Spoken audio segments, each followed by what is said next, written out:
ce sont vraiment deux thèmes sur lesquels on construit son identité, mais je pense qu'on se construit tout simplement. Alors, c'est vrai en entendant tous les experts, mais aussi certains témoignages qui étaient beaucoup plus dans l'émotion. Ce que je voulais dire, c'est que donc priver les citoyens d'une partie de leur histoire culturelle, c'est les priver d'un droit. Donc il y a un moment, je pense, un manque, il y a un souci, et donc, comme le disait la présidente, s'ouvrir à une initiative parlementaire dans cette assemblée et dans d'autres, parce que la problématique relève aussi de compétences liées à la Fédération Wallonie-Bruxelles. Dans les deux assemblées, je me sens particulièrement concernée, particulièrement intéressée. Alors oui, il faut le faire, mais il faut le faire dans un esprit constructif. Il y a l'émotion, il y a le droit, et je pense que grâce à des experts et la journée ou la matinée que nous venons de vivre, ce travail pourra être mené sereinement, et j'espère qu'on pourra le faire dans les mois qui viennent. Alors, je vais me permettre de faire une petite publicité, promotion pour une initiative qui va être prise par mon groupe parlementaire, puisque début novembre, nous allons ici nous-mêmes organiser sur base d'un travail pédagogique qui a été mené par le lycée Guy Fudel, une conférence et une exposition qui ira au-delà de ce qu'on a fait ce matin, mais qui, je pense, est complémentaire à ce qui a été fait précédemment, et sur l'histoire, notre histoire coloniale, la volonté étant donc de mettre en avant toute cette problématique, mais dans un prisme, en tout cas, qui soit loin, et c'est vraiment notre objectif, de la vision post-colonialiste. Alors ce sera un travail de mémoire. Moi je préfère parler de travail que de devoir. Parce que le devoir, on peut dire, voilà, on doit le faire. Non, ce n'est pas quelque chose qu'on doit faire, c'est quelque chose qui, je pense, construit ou se co-construit, parce que c'est un terme très à la mode. Donc un travail de mémoire, mais aussi un travail d'enseignement, puisque le public concerné pour ce qui nous intéresse est un public d'élèves et de professeurs. Il y sera notamment question, on n'a pas évoqué cela aujourd'hui parce que la thématique était plus culturelle, toute la problématique évidemment de nos manuels scolaires, c'est quelque chose qui est, me semble-t-il, très important. Et nous irons encore au-delà puisqu'il sera question aussi de la problématique des discriminations raciales. Donc c'était un moment que j'avais envie, un moment propice pour moi de vous appeler à venir nous rejoindre. Alors c'est le 6 novembre, ici même, que nous aurons cette initiative qui s'intitule Noir Dessin, avec EI, pour Blanche Inspiration. Et c'est une co-construction. Je voulais vous remercier pour la qualité des interventions. Et j'ai retenu quelques éléments. Il y avait beaucoup de choses, mais ce qui m'a le plus touché, c'est la demande de reconnaissance du pillage, la demande de réappropriation du discours et la question de la dignité. Et je pense que c'est vraiment des éléments importants qu'il faut retirer de cette matinée. Alors, Ecolo a beaucoup travaillé sur la reconnaissance de la responsabilité de la Belgique, sur la question de la décolonisation, et je pense que c'est important ce que vous disiez, madame, par rapport à la responsabilité. Il y a aussi une réparation. Ça, je pense que c'est fondamental aussi. Alors, une résolution fédérale a été déposée par Zoé Genot, donc voilà, elle n'a pas pu rester, comme on l'a déjà dit, en 2014 au niveau fédéral. Donc, demandons notamment une étude mixte avec des historiens des pays d'Afrique et de la diaspora. On constate qu'on n'a pas pu avancer pour l'instant au niveau du Parlement fédéral sur cette résolution. On le regrette fortement. Benoît Hennings aussi a régulièrement interpellé sur ces questions, et notamment sa dernière sur la présence de restes humains dans les collections des établissements scientifiques fédéraux. On en parlait Donc voilà. Alors je pense qu'il faut pouvoir reconnaître la responsabilité de la Belgique, de travailler sur la restitution, comme on a pu le faire par rapport à d'autres spoliations, notamment la spoliation des Juifs. Donc il faut pouvoir étendre donc, ce sujet qui est très fort au niveau fédéral. Moi je suis vraiment contente qu'on puisse reprendre et poursuivre un travail qui, ici, au niveau de la COCOF, au niveau de la région, au niveau de la communauté française, on parlait. Donc je pense en effet qu'il faut amener ces sujets, faire avancer les choses dans tous les hémicycles. Et donc nous sommes tout à fait partants à travailler sur une résolution qui doit être ambitieuse. Et je reprendrai, et je pense qu'on sera vigilant à essayer de retrouver dans cette résolution les éléments qui m'ont marqué, c'est-à-dire la question des dignités, la question de la réappropriation du discours, de la responsabilité et de la réparation. Et donc je crois qu'on doit aussi réécrire une histoire commune et ça passe forcément par réconciliation. Réconciliation passe par le dialogue, passe par le respect. Et j'aime bien cette expression qui dit « ce qui sera fait sans nous sera fait contre nous ». Et moi j'ai entendu ici aujourd'hui effectivement cette demande de dialogue, de reconnaissance, et pas seulement vous dire « vous êtes là », non, nous ne sommes pas à côté de vous, nous sommes avec vous à tout moment pour avancer sur cette question. Et aussi pour donner aux filles et aux fils de l'Afrique, qu'ils soient ici ou là-bas, une lecture qui est à la fois spirituelle, qui est également identitaire, mais aussi qui est économique, parce qu'on sait qu'aujourd'hui, on parle de marchand d'art, l'art étant un levier économique absolument extraordinaire. Et donc, j'entends bien co-création, mais surtout respect, dignité mutuelle. Et pour ça, j'ai entendu le fait qu'il y ait des musées nationaux qui soient créés, avec une préservation, avec une sécurité. Mais moi, je pense que l'idée qui a été menée par la digitalisation est très importante. Parce qu'on sait qu'aujourd'hui, il y a des œuvres d'art qui ne sont pas accessibles, qui ne seront jamais vues par d'autres. On a dans le monde entier des enfants qui n'ont jamais été dans un musée et qui sont dans l'ère aussi numérique, et il faudrait passer par ces leviers. Alors évidemment, on parle des constructions d'imaginaire, mais également des stéréotypes. Et moi, je sais que j'ai lancé il n'y a pas longtemps l'idée, j'ai relancé l'idée existante depuis très longtemps, qui est l'idée d'un musée d'immigration, d'histoire coloniale. Et à mon sens, ce projet-là, il va finir par voir le jour. C'est une exigence aujourd'hui démocratique, une exigence aujourd'hui de vivre ensemble pour montrer qu'effectivement, les migrants, les immigrés, les étrangers ne sont pas tombés du ciel. Ils ont une histoire, une identité particulière qu'il va falloir comprendre que notre cher pays, évidemment, a été formé également parce qu'il est le fruit d'une diversité. Alors, je voudrais aussi terminer vraiment pour dire qu'au sein de ce Parlement, de cette matinée, on va travailler ensemble, parce que c'est ça qui est formidable dans cet hémicycle. On travaille ensemble, main à la main, pour mettre un texte qui sera co-construit de main en main avec le monde associatif. Et dans les différentes instances qui existent, on va porter ensemble ce projet pour qu'en tout cas, les enfants et fils d'ici, parce qu'ils sont d'ici, avec des racines d'ailleurs, et des ailes qui poussent ici, puissent se réapproprier leur dignité, mais également leur place entière. Ça passe par là. Merci. De tourner vers la restitution des biens juifs qui ont été spoliés, volés par les nazis, mais qui ont aussi été bien souvent récupérés par de grands musées un peu partout en Europe, et il a fallu beaucoup d'efforts, beaucoup de peine, beaucoup de moyens pour que les héritiers éventuels de ces œuvres d'art qui avaient été volées par les nazis puissent être récupérés. Je rappelle simplement ceux qui n'ont pas vu le film La femme en or sur ce magnifique tableau de Klimt qui a fini, après beaucoup d'efforts, par être récupéré dans les plus grands musées de Vienne. Donc la différence entre les juifs et les afros et les africains, c'est que les juifs étaient insérés au cœur du tissu social, culturel et politique de l'Europe.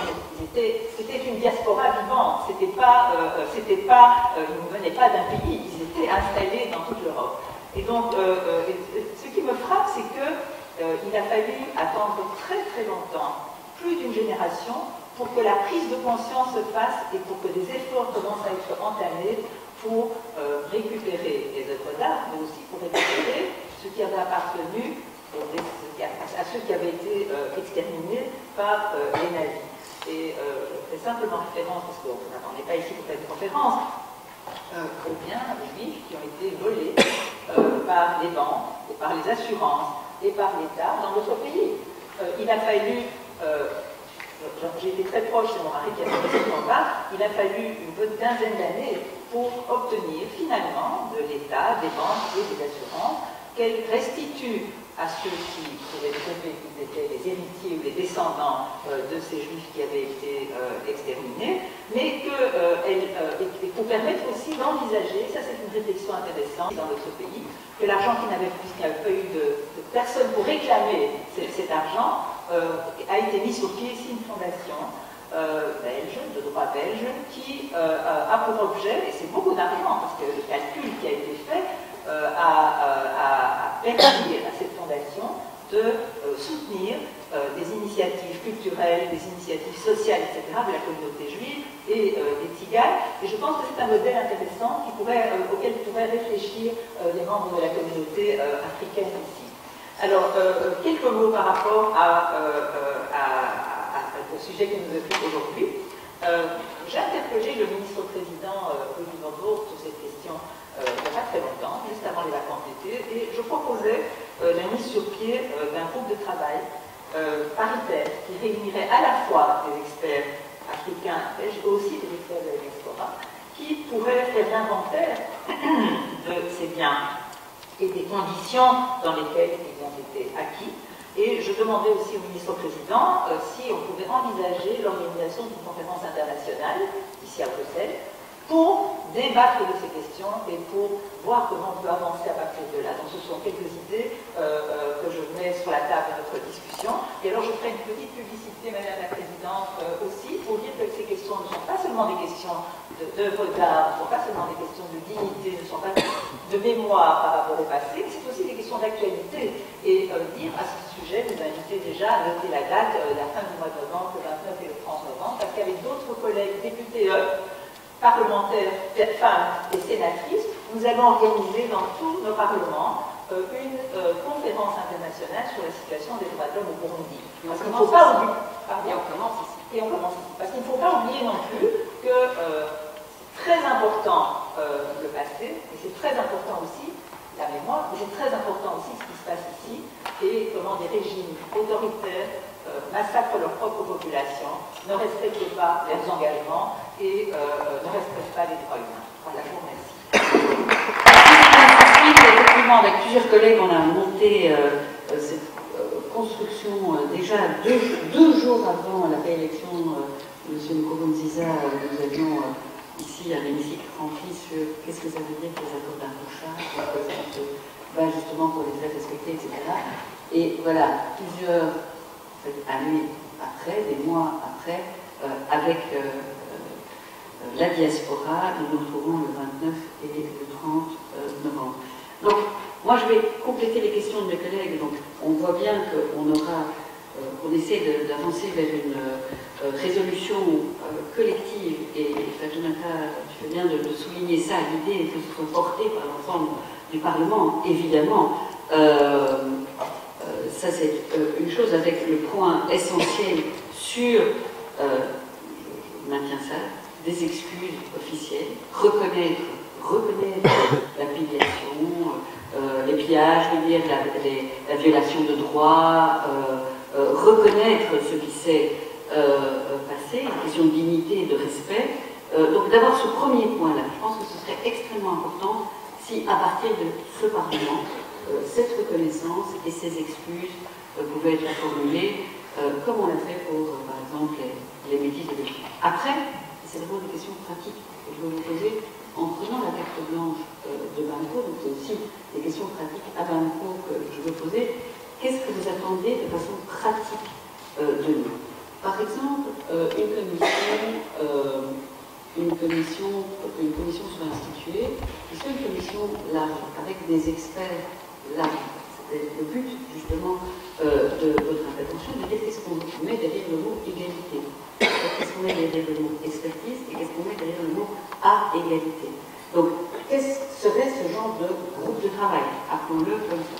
Faut-il changer le cadre légal, comme en France, justement, sur l'inaliénabilité des biens retenus par les musées? Est-ce qu'on doit changer notre cadre légal? Si oui, de quelle façon? Comment est-ce qu'on peut avancer? Sur la restitution, comment est-ce qu'on peut exactement aller plus loin? Est-ce qu'on peut imaginer, quelle forme de restitution on peut imaginer? Une restitution en nature, je dirais, ou une restitution de propriété. En termes de droit de propriété, je pense que ce serait très important aussi. Une conférence internationale, Simone vient de le redire, je pense que ce serait très important aussi. Et donc, ce serait intéressant que vous puissiez là maintenant déjà alimenter de façon concrète cette proposition que je pense que tout le monde voudrait soutenir. Alors, place à la salle, et je donnerai le dernier mot aux intervenants, bien entendu. Qui prend le premier la parole? Je me demande. Michel. Bonjour, je m'appelle Michel Bouffiou, je suis journaliste et j'ai réalisé une enquête sur le parcours criminel d'Emile Storms en Afrique, dans la région de Tanganyika, où cet homme qui était l'envoyé de l'Association internationale africaine avait pour mission de soumettre des chefs locaux, soit par la ruse, dans un simple rapport de force, ou par la violence, et qui a fait exécuter plusieurs chefs locaux qui faisaient collection à la fois d'objets qu'il a pillés, qui font aujourd'hui partie des collections du musée de Périgueux, des statuettes d'Agua qui sont présentées par le musée de Périgueux, que nous faisons partie de ces trésors. Et par ailleurs, particularité de ce militaire qui est ici, qui l'honore pas très loin, au Square de Négus, c'était de faire collection de crânes humains rapportant Belgique, crânes qui se trouvent toujours au musée des sciences naturelles actuellement. Et donc voilà, je voulais juste en fait ne pas être long du tout, mais juste faire une précision par rapport à ces restes humains, pour dire que ce n'est pas une question anecdotique. Et j'entends un discours qui se formule petit à petit. J'ai entendu sur un plateau de télévision auquel j'aurais bien aimé participer, mais on ne m'a pas convié. Je l'ai entendu tout à l'heure dans la bouche de M. Fessès également. Discours qui est de dire évidemment, ces restes humains, il faut les rendre. Enfin, là, je ne crois pas. Je pense qu'il faut avoir un débat sur ce que ces restes humains ont à nous dire sur notre histoire, sur l'histoire de la colonisation, sur l'histoire de cette violence indescriptible dont des personnes appartenant à notre pays se sont rendues. Donc voilà, je pense que c'est une question qui ne doit pas être évitée. Et donc je voulais aussi être très précis par rapport à des exposés que j'ai entendus tout à l'heure, parce que je ne voudrais pas qu'il y ait de faux débats sur des questions de fait. En fait, il y a, d'après ce que j'ai pu vérifier au travers de différents documents dans cette enquête, il y a en fait 289 crânes, 12 fœtus, 8 squelettes entiers qui appartiennent à une seule collection, qui est la collection de l'ancien musée du Congo, donc la collection qui a été transférée du musée de l'Afrique centrale en 1964 vers le musée des sciences naturelles. Ça, c'est une collection de restes humains. Donc cette collection-là se trouve toujours au musée des sciences naturelles, où elle est l'objet d'aucune étude scientifique depuis qu'elle s'y trouve, depuis 1964, une collection qui est en fait oubliée. Et donc c'est pour ça que je parlais dans mon article d'une oubliette en fait. C'est intéressant pour le Parlement. Voilà, tout se passe à Bruxelles. Donc voilà, ça c'est une première collection. c'est dans cette collection-là que se trouvent les 3 crânes ramenés par Emil Storz. Enfin, 3 normalement, parce qu'il en a ramené 3, mais quand j'ai fait mon enquête, en fait, cette collection est tellement oubliée qu'un des 3 crânes n'a pas été retrouvé par les conservateurs, donc on cherche toujours après celui-ci. Ce qu'il faut savoir par rapport à cette collection de crânes là et de restes humains, c'est que à peu près 2 tiers, d'après les registres que j'ai pu consulter, les registres du musée du Congo, 2 tiers de ces restes humains ressortent sans doute de fouilles archéologiques.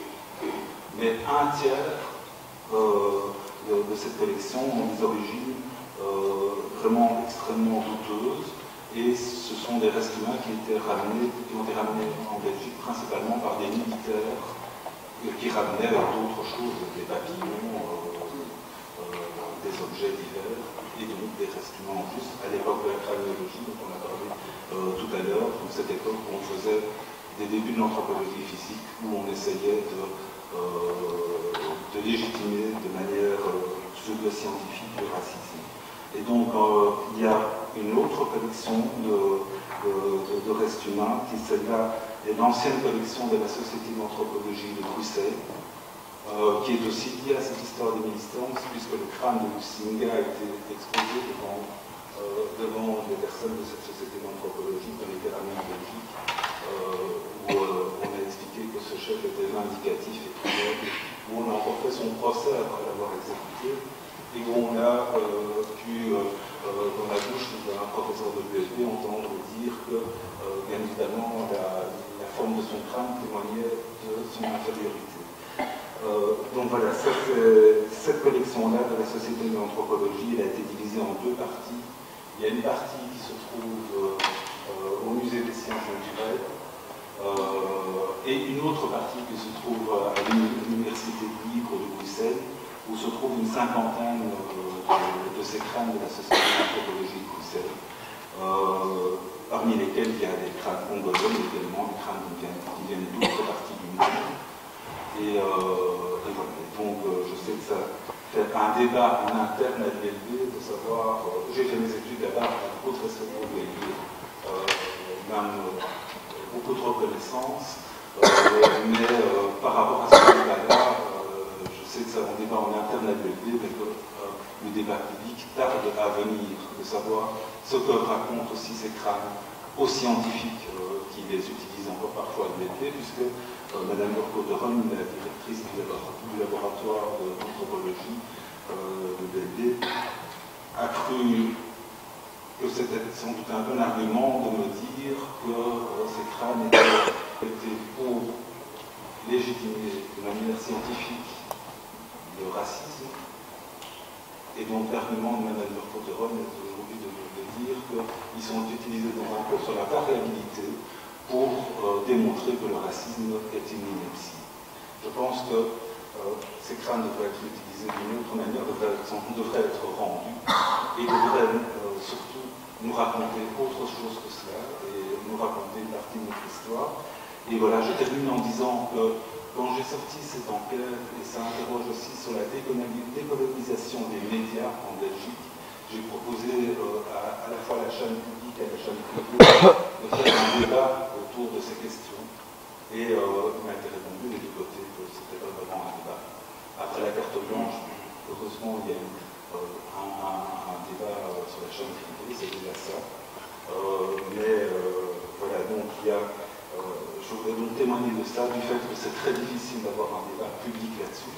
Et donc, je vous invite, Madame la Présidente, à peut-être vous emparer de cette question des restes humains qui sont présents en Belgique, parce que c'est quelque chose qui renvoie à notre histoire, mais qui renvoie aussi à notre actualité, à ce que nous sommes aujourd'hui, à ce que nous faisons de cette histoire. Et je suis très choqué en tant que citoyen belge que j'ai sorti cette affaire-là, ce dossier le 22 mars 2018. Je suis très choqué qu'il n'y ait pas eu véritablement de débat sur la présence de ces restes humains en Belgique. Moi, je pensais que c'était quelque chose qui était une bombe, c'était extrêmement choquant que les gens, que les médias s'en empareraient,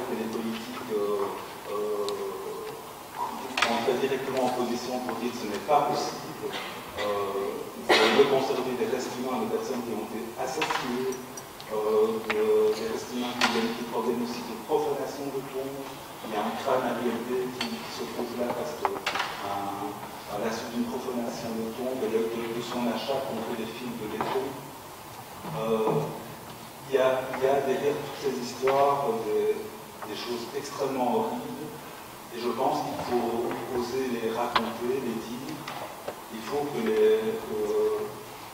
la Belgique soit au courant de cette histoire et que se termine aussi par quelque chose qui renvoie à un seul mot ou à deux mots, vérité et dignité. Voilà. Des œuvres d'art, des œuvres muséales, c'est un travail mémoriel, comme ça a été dit, mais c'est aussi un devoir.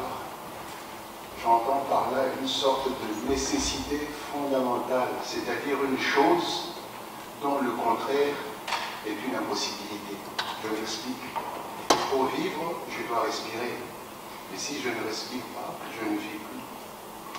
Pourquoi est-ce que je dis cela? Parce que ces œuvres d'art participent de la continuité historique des sociétés africaines. Cette histoire, elle a été interrompue. C'est pour cela que nous devons essayer de nous libérer par notamment ce processus de restitution des œuvres d'art, nous libérer de la traite négrière. Un petit exemple, lorsqu'on prend un objet en Afrique, on l'amène dans un musée en Europe, cet objet, un masque par exemple, il est un masque exposé. Mais en Afrique, c'est une identité, c'est une personne. Et quand on arrache cette personne à sa terre, c'est de la déportation, c'est de la traite. Et je suis curieux, moi, de voir des Africains, lorsqu'ils sont devant ces masques qui sont sacralisés, adorer cela parce qu'ils participent de la traite. Quand vous allez à Ouagadougou, vous avez un musée où on rentre dos tourné à ces objets. Et quand on est ici dans les musées européens, on est face à ces objets. On est en train de désacraliser notre vie en Afrique. Donc il faudrait qu'on exige la restitution en tant que devoir et en tant que travail mémoriel. Il faut aussi qu'on arrive par cet acte à nous libérer de la colonisation étrangère, occidentale, de la colonisation interne aussi, parce que les dirigeants qui sont en Afrique participent aussi de cette déconstruction de la société africaine, de l'histoire africaine, et aussi il faut qu'on se libère de la mise en dépendance de l'Afrique. Madame, vous avez dit ici qu'on était dans un lieu signifiant et de décision. Je crois qu'à cette restitution, Mireille l'a évoqué dans son discours, c'est notamment les réparations financières, et par là, j'entends aussi la restitution des avoirs financiers de l'Afrique.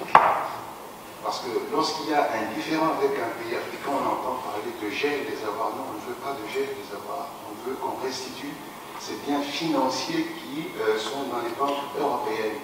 Et ça aussi, ça va nous aider à continuer notre historicité dans le sens de la reconquête de la dignité perdue.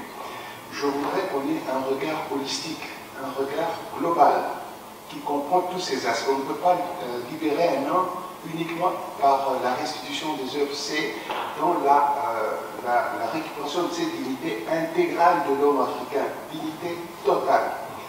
Et je veux peut-être terminer par aussi un autre point qui est le sens de responsabilité, nous Africains. Lorsqu'on sera face à ces œuvres, il faudrait qu'on comprenne. En Afrique, on ne naît pas homme, on le devient. C'est-à-dire que nous devons comprendre notre trajectoire où on s'humanise, on devient homme. Et avec cela, si on comprend cette trajectoire, on a un sens de responsabilité. Quel est le regard qu'on porte sur notre humanité en Afrique? Parce que nous devons aussi avoir un respect de ce qu'on appelle l'écologie sacrée en Afrique. Et ces œuvres-là vont nous aider à nous reconstruire, à retrouver notre dignité perdue. Merci. Alors, très rapidement, peut-être je vais souligner quelques mots que je dis parce que tellement les discours, tous les discours et les interventions étaient très, très riches et donc très difficiles de venir. C'est de remercier la présidente d'avoir initié ceci comme d'habitude et Mireille évidemment pour la profondeur de son initiative et son intervention. Merci Mireille.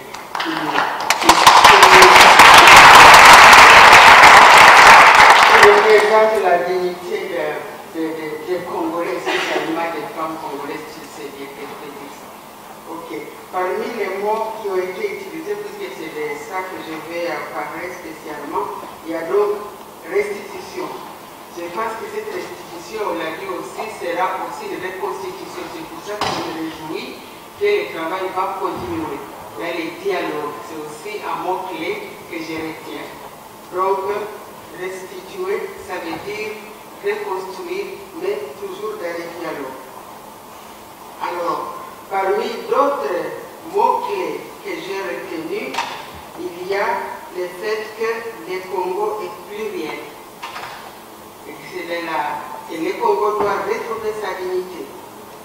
On va travailler avec justice, au nom de la justice, et, etc.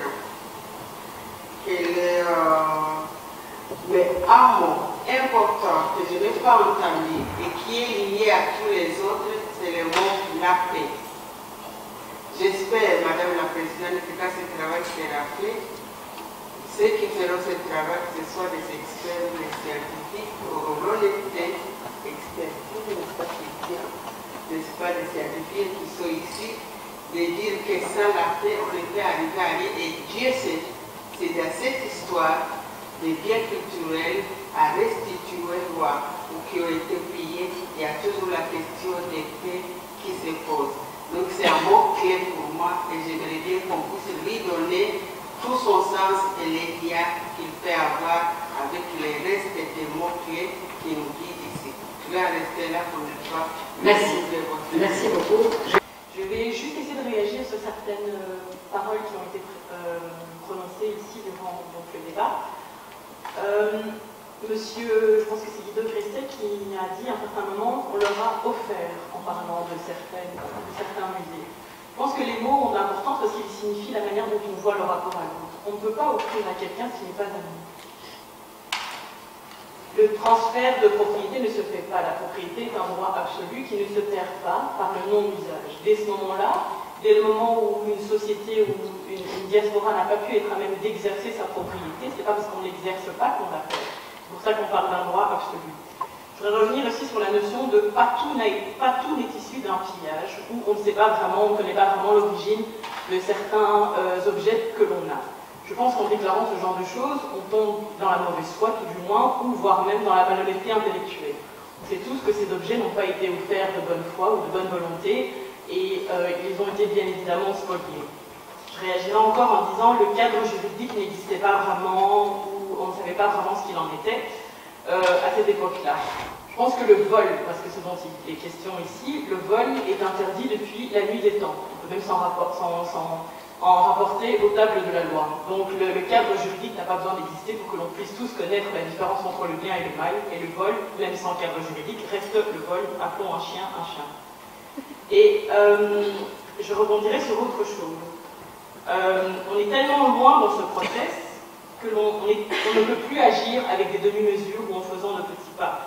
On est obligé à l'heure actuelle de devoir faire preuve d'exigence envers nous-mêmes pour essayer de rattraper le temps perdu, et c'est le seul biais par lequel on pourra essayer d'établir une communauté commune, un devoir de mémoire et une mémoire collective. Et je voudrais juste revenir sur la déclaration d'une dame qui maman est partie malheureusement, qui parlait du fait que oui, on ne peut pas restituer toutes ces choses à des régimes qui sont sanguinaires en collaborant avec eux.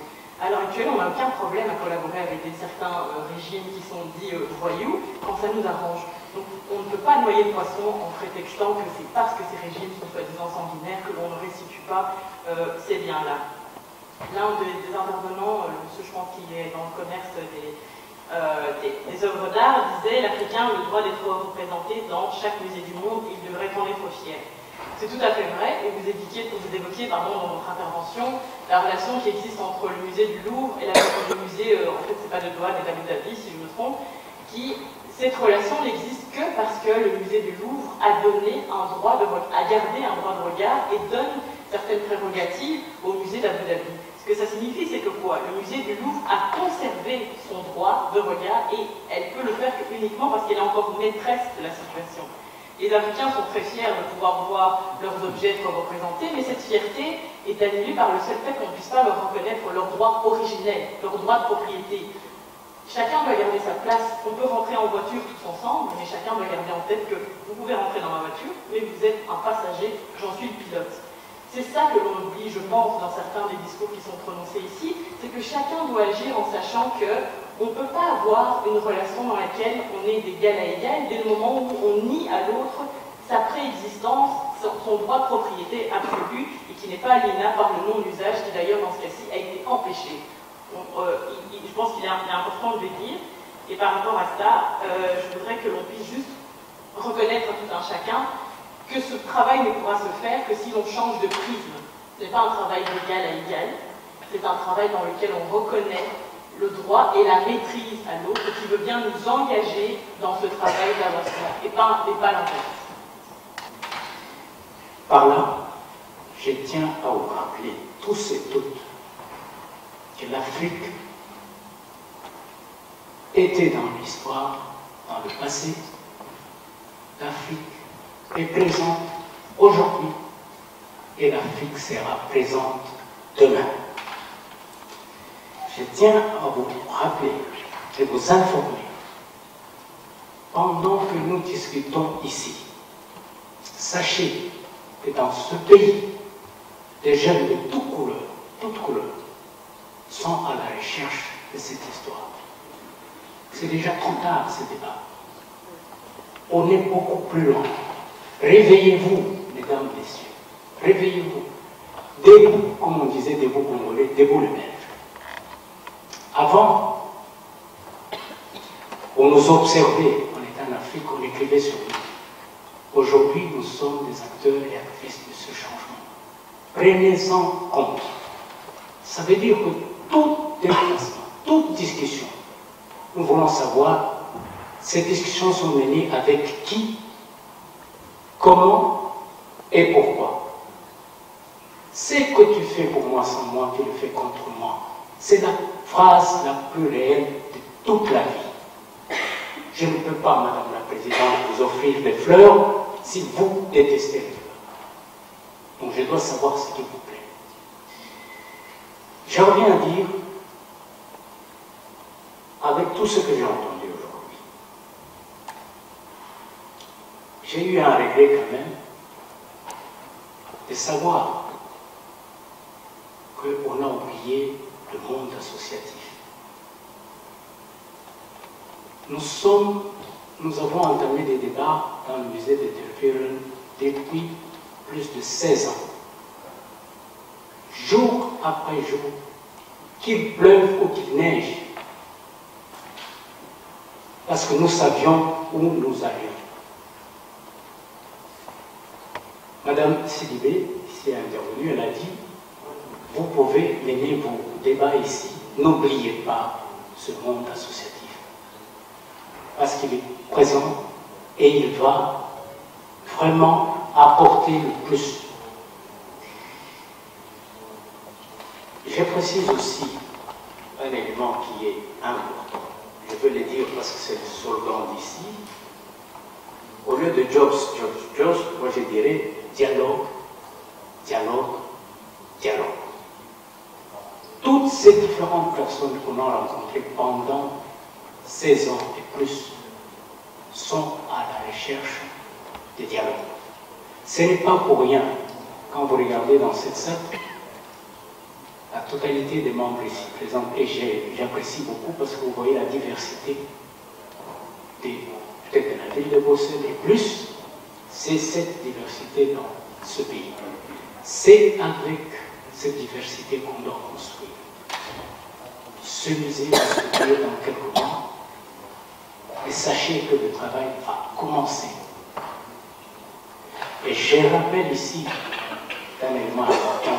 Quand vous parlez du musée, il y a le musée, mais il y a un côté qu'on oublie beaucoup, c'est l'institution de recherche scientifique.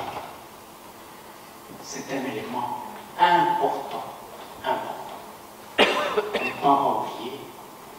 Et j'appelle à tout un chacun de tenir compte de ce qui se passe dans ce musée en construisant ensemble. Alors j'ai terminé par vous dire, le passé demande quelque chose au présent. Merci. Je vous remercie beaucoup, Madame la Présidente, d'avoir donné la parole dans ce débat aux afro-descendants résidant en Occident, ainsi qu'aux métis euro-africains. Ils ont une identité duale de leurs deux continents, l'Europe et l'Afrique, et dans ce débat difficile de la restitution, je reprends les mots de mon ami Didier Claes, c'est comme dans un divorce. Et donc, si c'est comme dans un divorce, nous, enfants de personnes, de parents en conflit, nous pouvons avoir une vue plus objective de la réalité des choses, et donc le mot-clé qui a été sorti, dignité, nous l'approuvons. Vous avez raison, Madame la Présidente, c'est que si on veut changer les choses, il faut agir pour des résultats. Et pour ceux qui ne le savent pas, nous avons commencé l'Association des métis de Belgique, notre action ici dans ce Parlement le 21 octobre 2016. Après la première résolution consensuelle, j'en remercie le député Serge de Patou qui est vice-président et vous, Madame la Présidente, de nous avoir aidés. Tout le monde. On a fait ça unanimement. Oui, c'est unanimement, le vote en commission était unanime. On a dû voir tous les partis politiques dans l'unanimité. Nous avons fait 5 parlements ou hémicycles et nous sommes maintenant au Parlement fédéral à la veille d'une déclaration solennelle et mémorielle de la Belgique. La Belgique ne fait des déclarations solennelles et mémorielles qu'une à 2 fois par siècle. Eh bien, nous en aurons bientôt une sur la problématique des métis issus de la colonisation belge qui reconnaîtra, s'excusera et s'engagera à réparer les séquelles des discriminations coloniales. Ça, c'est du résultat. Cependant, il est clair que dès que nous aurons tourné la page et que nous serons considérés comme des Belges à part entière, nous allons démultiplier ces actions pour obtenir des résultats au niveau européen. Et c'est pour ça que nous allons organiser le 5 février 2019 un colloque au Parlement européen avec un nouveau concept qui est le concept de la citoyenneté euro-africaine. Parce que dans le destin de l'Europe, après 2020, après la fin de l'accord de partenariat Europe-Afrique de Cotonou, qui est encore un peu post-colonial, nous suivrons l'idée, un peu la prédiction du général de Gaulle, que dans un monde globalisé, avec l'émergence de grandes puissances, Chine, Inde, Brésil, Indonésie, etc., l'Europe ne pourra s'en sortir que si elle fait un partenariat privilégié avec l'Afrique pour faire face à ces faiblesses qui sont énergie, matières premières, espace et main-d'œuvre jeune. Dans le concept d'Eurafrique qui se mettra en place, qui est notre destin, nos enfants et nos petits-enfants pourront régler tous ces problèmes. Je dirais à la limite, ces problèmes se régleront tout seuls parce que cette citoyenneté euro-africaine sera acceptée et nous serons dans un monde pacifié où les choses s'arrangeront et se régleront par eux-mêmes. Je vous remercie, Madame la Présidente. Merci. Alors, je vous remercie tous pour vos interventions. J'ai envie de... On a parlé de métissage, il y a aussi un métissage important qui pour moi n'est pas assez mis en avant, c'est le métissage culturel en fait.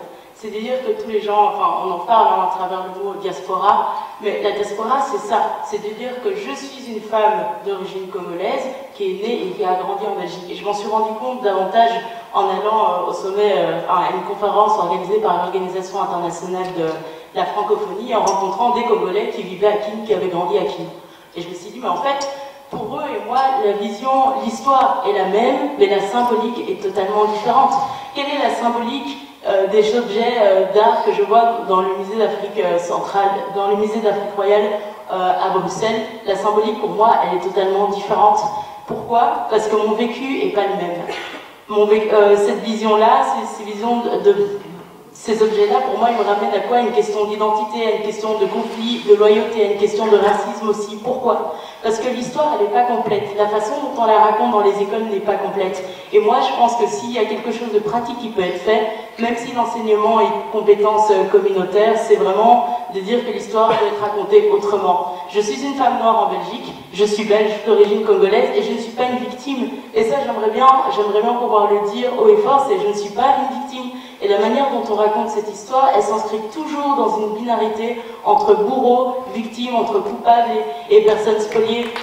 Et j'aimerais dire que l'homme africain, de façon générale, l'homme noir, le Congolais, puisque c'est mon cas, n'entre pas dans l'histoire de la Belgique seulement en tant que victime, seulement au moment de la colonisation ou autre. On a contribué autrement. Et je crois que pour voir, on parle de mépris, on parle de rapport de force, pour voir ça autrement, c'est voir les gens de façon égale, c'est de dire notre contribution historique a été tout autre que seulement celle de la spoliation et autrement. Par exemple, je trouve bizarre que j'ai appris qu'il y a que quelques années, en allant voir mon grand-oncle à Kinshasa, que des membres de ma famille avaient combattu lors de la Seconde Guerre mondiale. Enfin, je pense que ça, c'est important de le dire aux gens. Parce que la manière dont ils voient leur identité, dont ils vont s'affirmer dans la société sera tout autre quand on aura raconté une histoire vraie, une histoire complète.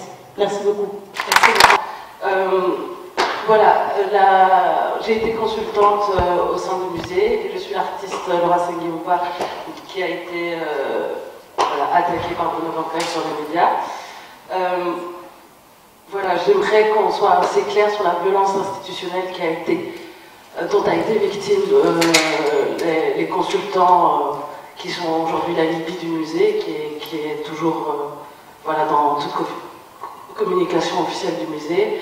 J'ai pas le temps de me défendre de la tentative de décrédibilisation de Bruno Vanberg à mon égard, mais j'aimerais vraiment, je pense qu'il est urgent de parler de la désinformation parce qu'il parle de la diaspora qui, selon lui, était là depuis le début du procès. C'est faux, elle est arrivée à la demande du COPRAF avec des moyens très limités. Et comme la demoiselle précédente a dit, c'est quelque chose de très très très important pour l'histoire de la Belgique que cette diaspora soit efficace, et elle ne l'est pas, et je pense que ce sera une des très grandes déceptions du musée. Donc quand les critiques arriveront, il y aura d'autres personnes à descendre que moi, et ce musée ne pourra plus fonctionner comme ça. Donc si on veut faire mieux dans le débat de la restitution, il faudra des vraies façons de faire entendre la diaspora. Voilà. Ce qui ressort aujourd'hui, effectivement, et qui a été un petit peu dit, c'est cette idée de désinformation. Quand on parle de la collaboration et de l'implication de la diaspora africaine et particulièrement congolaise dans la nouvelle exposition du musée, ça ne veut pas dire que tout est à jeter, c'est pas ça qu'on dit, c'est juste qu'il est temps effectivement qu'on trouve une manière de dialoguer d'égal à égal. Ah, d'accord. Et donc, je terminerai là-dessus, qu'on trouve une manière de dialoguer d'égal à égal. Quand on parle de co-construction, je reste un petit peu sur mes gardes parce que le risque, effectivement, c'est que ce soit toujours les mêmes personnes qui ont l'habitude d'être dominantes dans ces rapports. Comment leur expliquer et comment les mettre à une autre position que d'être au-dessus, et voilà, il y a toujours un petit peu des hommes non racisés qui appartiennent au groupe hégémonique en Belgique qui sont au-dessus, et puis en bas, ce sont les femmes, et puis après, derrière, encore plus bas, ce sont les femmes racisées. Donc comment inverser ce rapport pour arriver et parvenir à un véritable dialogue pour des résultats? Parce qu'aujourd'hui, moi je suis née en Belgique, mes enfants sont nés en Belgique, et les générations suivantes vont certainement naître également en Belgique. Nous, on parle, on vient avec du dialogue, on vient avec des paroles, on veut des actes, effectivement, mais je pense que les générations suivantes, elles vont être beaucoup plus impatientes que nous. Donc si on ne fait rien aujourd'hui, c'est aussi une bombe à retardement pour l'avenir. Merci. C'est vrai, pardon. Vous savez, moi j'ai grandi avec l'éducation africaine, j'ai grandi au Congo avec une éducation bantoue. Et je sais que l'Africain est quelqu'un qui est très compréhensible et qui pardonne pour finir finalement très vite. Mais pour ça, il faut du pardon. Mais, quand je retiens aussi l'intervention de madame à ma droite, oui, pour moi, c'est une fierté vraiment d'être représenté, que ma civilisation, que mes ancêtres soient représentés dans tous les grands musées du monde. Que cela plaise, c'est une fierté, et cela doit avoir lieu. Maintenant, oui, il y a une réalité à voir. Je vous l'ai dit au départ de mon intervention, tout ce qui est excessif n'aboutira à rien. Ce n'est pas parce que je dis que toutes les collections des musées ou des collections privées ne sont pas issues d'un patrimoine que certaines ne sont pas issues. Il est évident qu'une partie, peut-être une grande moyenne, je ne sais pas laquelle, est issue d'un pillage. Mais il faut accepter une réalité pour pouvoir avancer. Il y a aussi une majorité de ces pièces qui ne sont pas issues d'un pillage. Cela n'enlève en rien le débat. Il y a eu l'abandon des croyances, il y a eu le commerce de l'art. C'est une réalité. On ne doit pas nier cela. Je ne défends pas mon métier de marchand. Vous savez, il y a des gens qui ont sacrifié leur vie de sportifs, leur vie de politiciens pour défendre certaines valeurs. Et je défends ces valeurs. Si demain je ne suis plus marchand d'art africain, je serai marchand d'art contemporain africain. Il n'y a aucun problème de réflexion à ce niveau-là. Donc je n'ai pas peur de l'avenir de ce métier. Mais il faut accepter la réalité. On doit accepter la réalité pour avancer. Le débat doit être ciblé.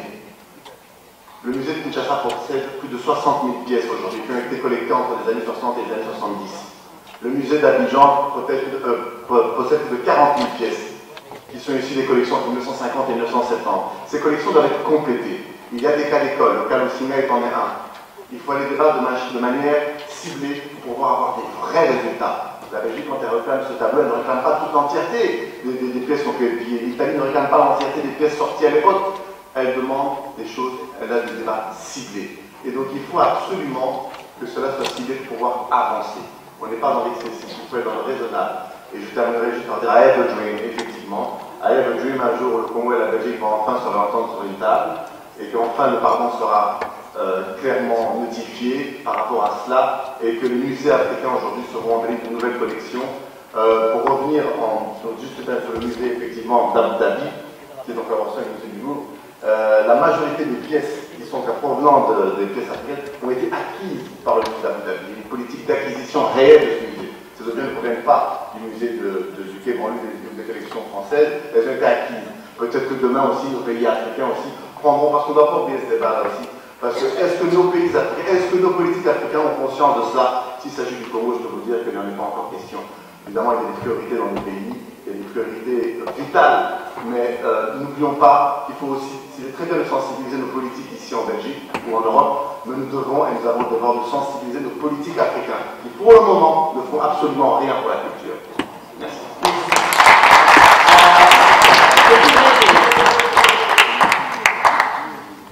Merci pour l'ouverture de ce débat. J'ai très bien écouté et j'ai aussi entendu beaucoup de remarques, surtout en ce qui concerne notre musée et la façon que nous collaborons avec les diasporas. Comme Billy nous a rappelé, ce dialogue a commencé il y a 16 ans. Je suis aussi content d'entendre Annette citer pas tous les témoins, donc il y a quand même des choses où nous avons bien avancé. J'avoue aussi qu'on a commis des erreurs, surtout dans la transition de consultation vers concertation. Et on doit apprendre de nos erreurs. Et donc c'est pour ça que je reprends les mots de Billy aussi. Les trois mots sont dialogue, dialogue, dialogue, et continuons ce dialogue de façon constructive, mais que nous avançons. Merci beaucoup.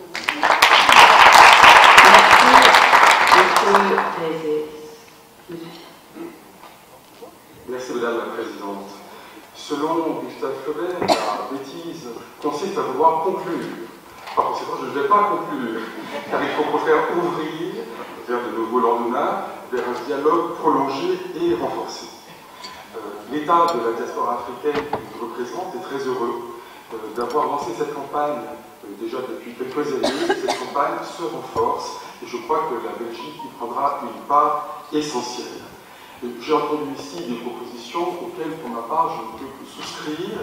L'idée, par exemple, d'une fondation qui a été lancée, ça me paraît essentiel. Nous avons nous-mêmes lancé une fondation en France sur ces thématiques. Donc je crois que c'est essentiel. L'idée également d'une conférence internationale, c'est aussi ce que nous avions proposé à plusieurs pays d'Europe ou d'Afrique ou d'ailleurs. Ça me semble aussi une très bonne idée. Nous pouvons apporter, s'il le faut, une sorte d'ingénierie culturelle et diplomatique. Pourquoi pas aussi l'idée d'une résolution européenne, en tout cas d'une recommandation au niveau du Parlement européen qui n'est pas très loin, Bruxelles, c'est aussi la capitale de l'Europe, et parmi les parlements auxquels il faut penser, il y a aussi le Parlement européen. Nous avons commencé à discuter avec le groupe antiracisme du Parlement européen qui s'intéresse à ces questions, mais s'il sent qu'il y a un ou plusieurs États qui veulent avancer, eh bien nous pourrons faire d'un coup plusieurs pays, et c'est à cela que nous travaillons. On ne soit pas simplement des campagnes juxtaposées, la France fait ceci, la Belgique fait cela, l'Angleterre, etc. Au contraire, il faut une convergence internationale, une co-construction internationale. Et donc, plusieurs personnes ont dit ici qu'il y avait 3 mots, dialogue, dialogue, dialogue. Je ne suis pas contre. Moi, j'ai aussi 3 autres mots à vous proposer, ce que j'appelle les 3 R, reconnaissance, réparation, réconciliation. Mais il n'y aura pas de réconciliation sans reconnaissance et sans réparation. Merci. L'histoire n'est pas là pour blesser quelqu'un, mais il y a des frustrations au niveau des jeunes et on a aussi besoin de parler de l'histoire, il ne faut pas en avoir peur. Alors, j'ai commencé mon intervention en parlant des violences. Je le termine beaucoup plus courtement. Je la termine beaucoup plus courtement en parlant donc de la reconnaissance, on l'a déjà dit, les débats, mais en insistant sur le fait que le débat nécessite aussi la contradiction et que nous ne devons pas avoir peur d'avoir des voix diasporiques aujourd'hui qui expriment un certain ressentiment par rapport au processus de relations avec les institutions qui ont parfois été empreintes de racisme. Des choses ont été reconnues aujourd'hui et c'est assez exceptionnel dans le cadre des débats belges. Donc, j'aimerais remercier le directeur du musée d'avoir accepté notre invitation d'abord, d'avoir reconnu certaines choses et de rester ouvert pour la suite du dialogue et des débats. Je ne vous cache pas que cette fois-ci nous serons plus assertifs, que nous sommes plus organisés, que nous sommes plus au clair avec ce que nous voulons et que nous voulons parler d'égal à égal. Nous n'allons pas vous ménager, mais nous savons que, puisque vous êtes ouverts et que nous sommes ouverts, nous allons aller vers du positif. Du positif avec les institutions, du positif avec les parlementaires et les autorités publiques et belges, qui nous montrent par là une certaine grandeur de la Belgique, en commençant par le débat organisé aujourd'hui. J'aimerais remercier les personnes qui assistent au débat de Banco ASBL qu'on organise chaque année. Parce qu'en réalité, sans votre participation, il n'y a pas vraiment de débat. Sans votre mobilisation, il n'y a pas vraiment d'avancée. Vous savez que ce n'est pas le cas pour Madame de Hout, mais que beaucoup de politiques ne réagissent que quand il y a du monde derrière. Donc je nous invite à continuer, comme tu l'as dit tout à l'heure, le débat par mail, à nous envoyer des idées parce que nous n'avons pas la science infuse, que nous mettrons parfois, si elles sont bonnes, en pratique. banco.asbl@gmail.com. C'est ça.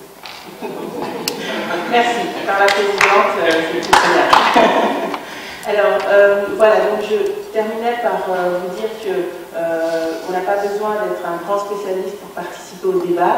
Les réseaux sociaux aujourd'hui ont un impact très fort et c'est notamment grâce à vos réactions sur les réseaux sociaux, etc., que les télévisions s'intéressent aussi à ce débat-là aujourd'hui. Je remercie encore une fois Michel Bouffiou. Le pauvre, il entend son nom répété tout le temps dans le débat, mais il sait pourquoi. Alors, ma dernière phrase sera pour les parents, les mamans, les papas, mais aussi les parrains, les oncles, etc., qui ont à leur charge les petits-enfants. Je suis éducatrice comme premier métier et j'aimerais vous dire qu'il y a un grand impact aujourd'hui du racisme sur les enfants qui perdure jusqu'à la 3e génération. Les biologistes me disent que c'est un impact sur l'ADN. Donc, ce que j'aimerais vous dire, c'est que les débats que nous menons aujourd'hui sont salvateurs pour nous, mais sont aussi salvateurs pour les enfants. Protégez-les, mais aussi informez-les. Vaut mieux qu'ils l'apprennent par vous, plutôt que par Internet, plutôt que par des voix que nous ne connaissons pas. Merci encore une fois au Parlement francophone bruxellois et à Madame Julie de Hout. Bon retour chez vous et rendez-vous au prochain débat avec Banco ASBL le jeudi ici. Bravo Mireille. Bonjour, je m'appelle Stéphanie Galula et j'habite ici à Bruxelles. Voilà. Pourriez-vous revenir sur les points essentiels de votre intervention suite au débat sur les biens culturels? Quel est ce postulat de départ qui est erroné selon vous? Et selon moi, le seul problème déjà de base, c'est de partir du principe qu'on est en train de restituer quelque chose à quelqu'un en oubliant qu'en fait, on n'est pas propriétaire de cette chose. Il y a l'un des intervenants, le directeur du musée, qui disait lors de son intervention, voilà, on a offert certains biens à certains membres de pays africains. Déjà, dans le seul fait de dire qu'on a offert, on ne peut pas offrir à quelqu'un quelque chose qui ne nous appartient pas. Le droit de propriété est un droit absolu qui ne se déroge pas ou qui s'abstente ou qui se détruit par le non-usage. Et là, en tant que tel, c'est d'une certaine violence que de dire qu'on a offert ça à des gens, partant du principe que ce droit-là, il leur a été retiré et ils ont été empêchés de pouvoir l'exercer dans leur pleine et entière prérogative. Donc, en partant du principe qu'on oublie l'originalité de cette propriété, on ne peut pas avancer d'égal à égal si on oublie que ce que l'on a maintenant, on l'a acquis par des moyens qui sont tout à fait litigieux, quoi. Alors, selon vous, quelle serait justement la nouvelle dialectique à poser justement par rapport à la restitution des biens culturels? La première dialectique à poser, c'est de reconnaître que ce que nous avons n'est pas à nous. Mais il se trouve que pour le moment, c'est nous qui en sommes en possession.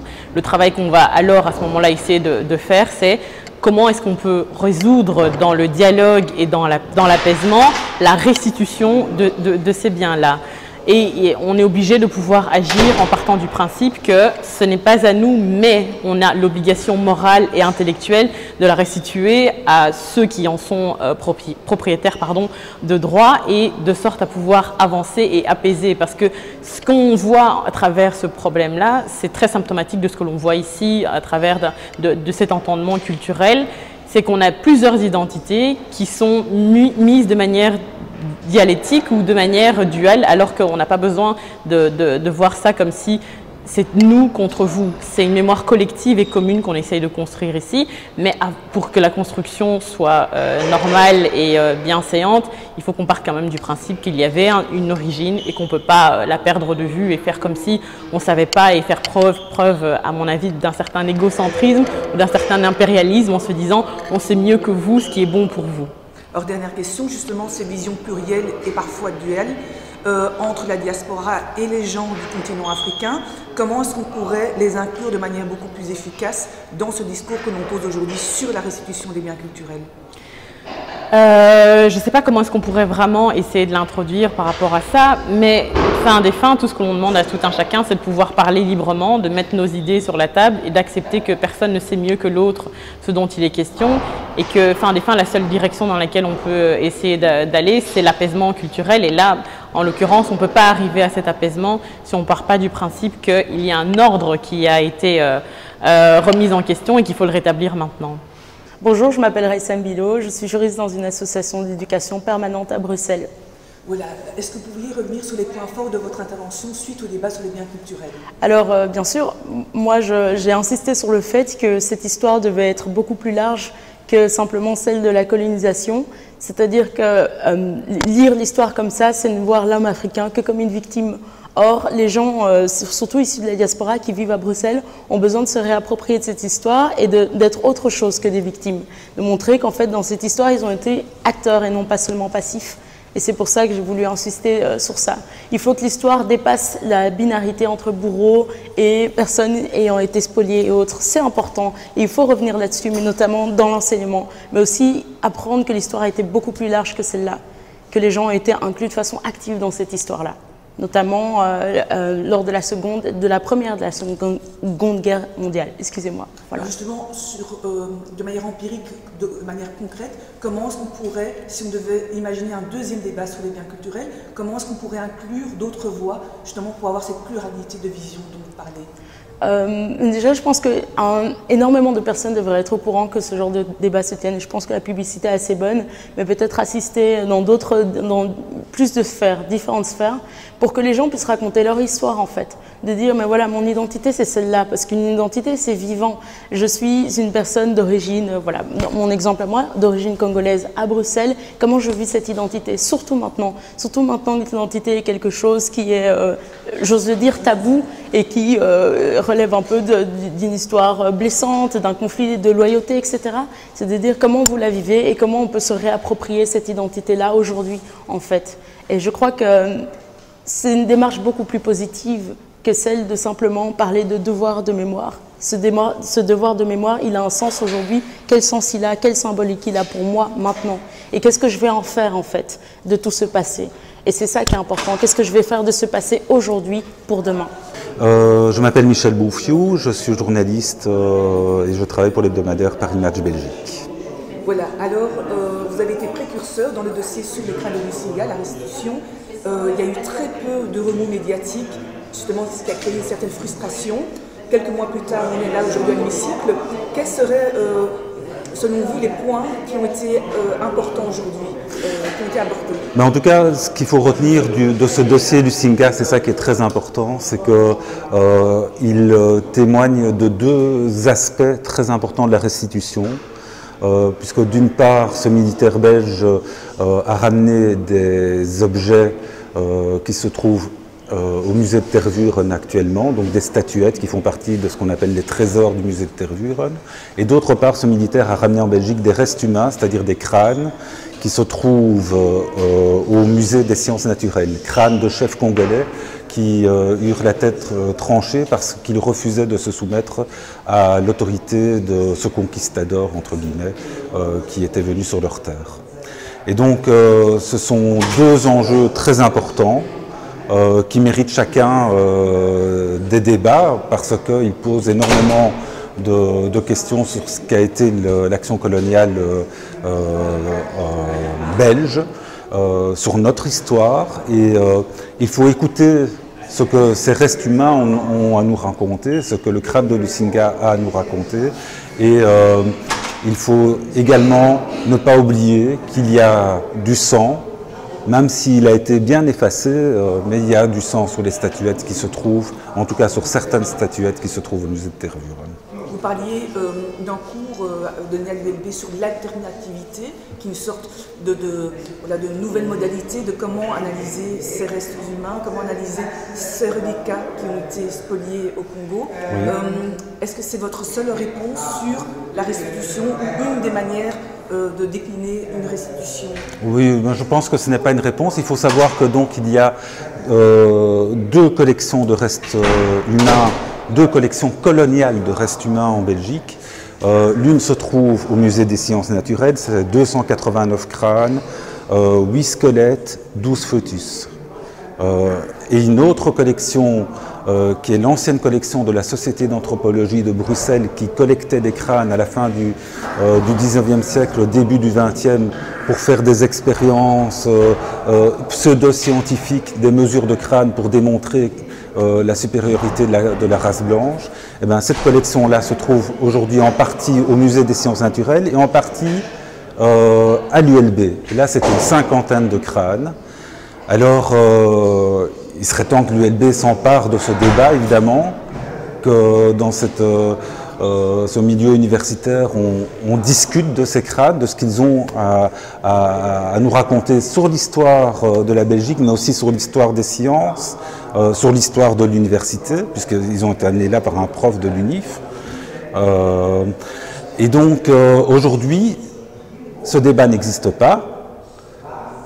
L'histoire de ces crânes n'est pas écrite à l'université et on se sert, on croit pouvoir prendre argument du fait qu'on se sert encore de ces crânes pour donner des cours sur la variabilité, c'est-à-dire des cours qui démontrent exactement l'inverse de ce pourquoi ces crânes avaient été collectés.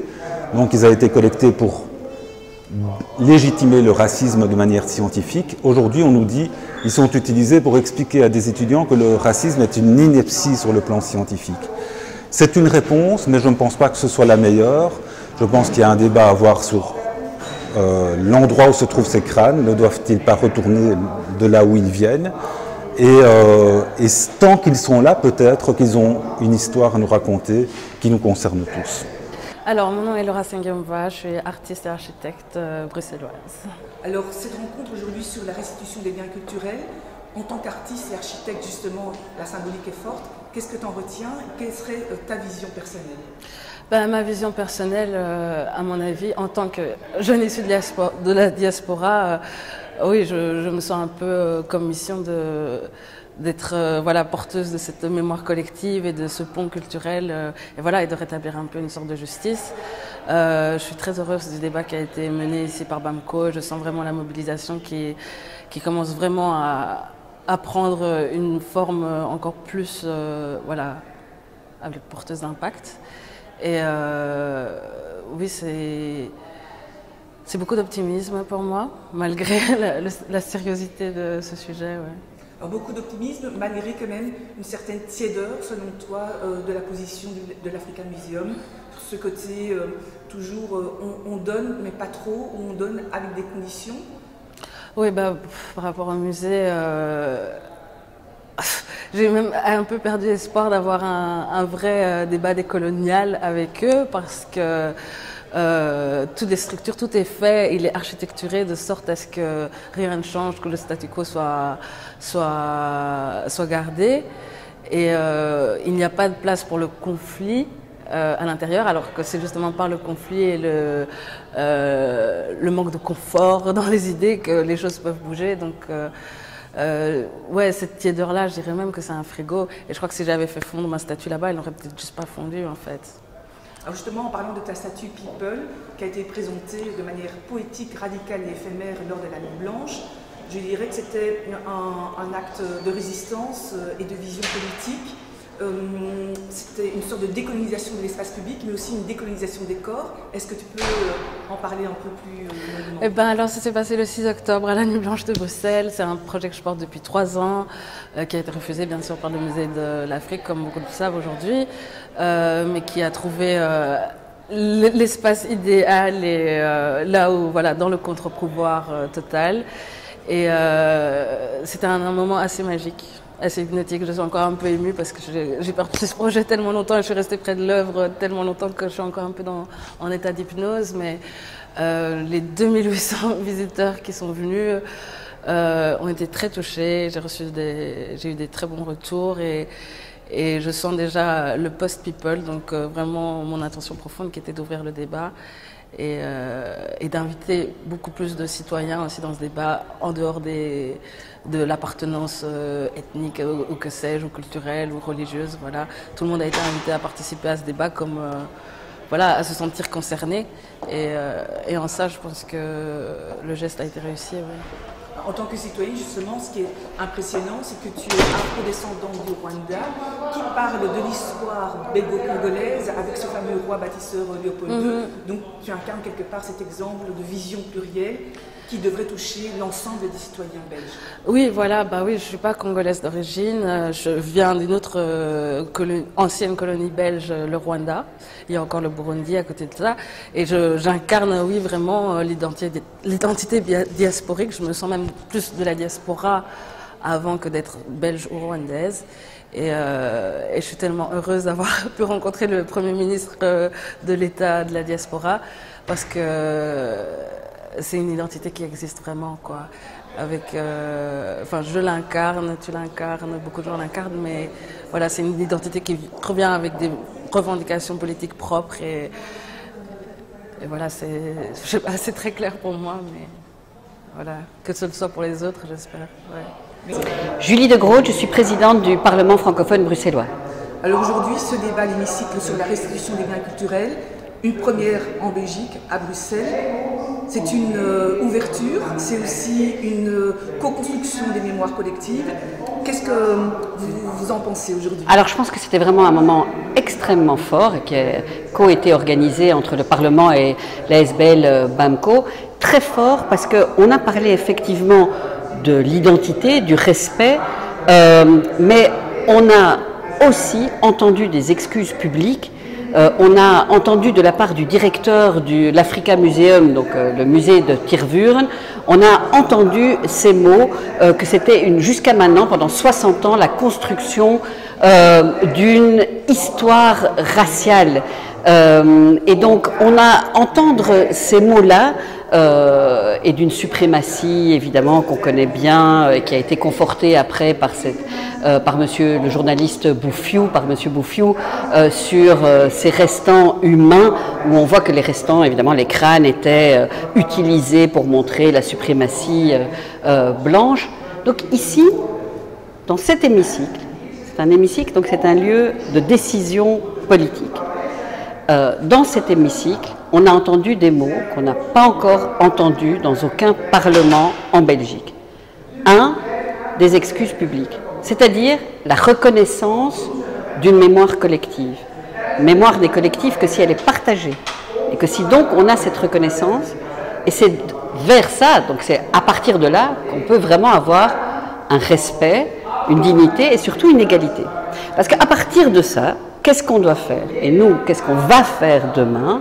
Tous les députés, on va travailler à une résolution qui reprenne vraiment cette connaissance des faits, mais qui aille plus loin, en disant comment est-ce qu'on peut co-construire tout ce travail sur la restitution des œuvres d'art qui ont été pillées, spoliées, et ce n'est pas que des objets spoliés, c'est la mémoire qui a été spoliée aussi. C'est une mémoire collective qui a été spoliée, pas que des objets. Alors vous parlez de l'enthousiasme en disant qu'il ne suffit pas d'avoir que de l'enthousiasme pour mettre à jour, pour créer cette rencontre. Il y a eu des choses aussi qui ont été confrontantes à l'écoute.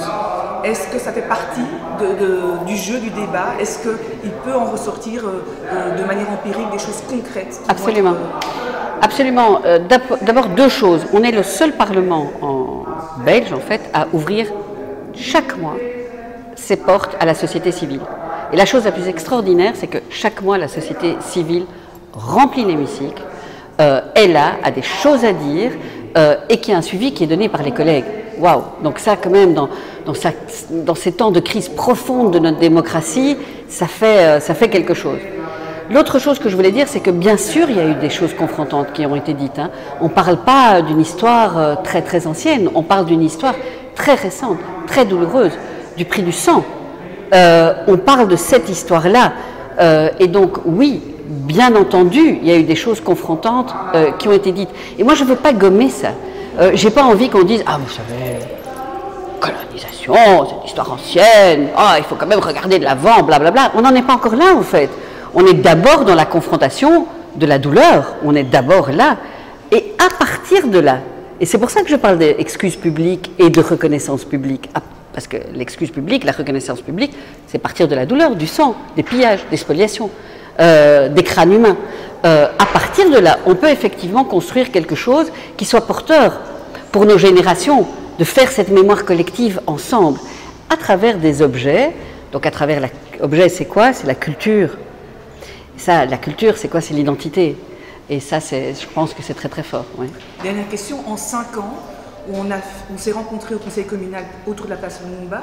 Il y a eu le premier débat sur le passé colonial Belgique-Congo. Il y a eu la question des métis et aujourd'hui la restitution des biens. Oui. Comment est-ce que vous avez vécu cette évolution, cette prise de conscience, cette sensibilité aussi au sein du Parlement et avec le grand public? Alors, mais pour moi, ça a été un cheminement formidable, vraiment important. Souvent dur d'ailleurs, hein. La place Lumumba, vous le rappelez, moi je me souviens quand même d'une majorité qui a voté à main levée contre la création de la place Lumumba, parce qu'il fallait en fait une place qui représente un Africain plus consensuel. On se demande ce qui est africain et on se demande qu'est-ce qui est plus consensuel quand on parle de Lumumba. Bref. Et donc on voit qu'il y a un vrai combat qui a dû être mené, un vrai combat.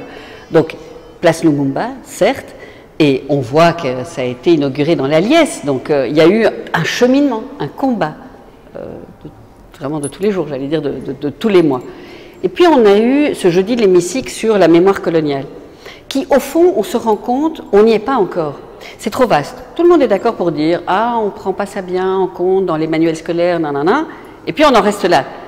Et alors, après, on a travaillé avec les métis des Belgiques, qui ne sont pas donc les métis dans le sens courant du terme, qui sont ces jeunes qui étaient ni noirs ni blancs, qui étaient parqués, j'emploie le mot à dessein, dans des orphelinats. L'orphelinat le plus connu était celui de Savé, et ensuite amené en adoption de force en Belgique, et dont les dossiers, c'est-à-dire aussi personnels, intimes, physiques, etc., se retrouvaient au musée de Tervuren, hein, ça dit bien les choses quand même, des dossiers d'adoption. Hein, et grâce en fait à un jeudi de l'hémicycle qui est parti d'ici, on a fait 5 parlements.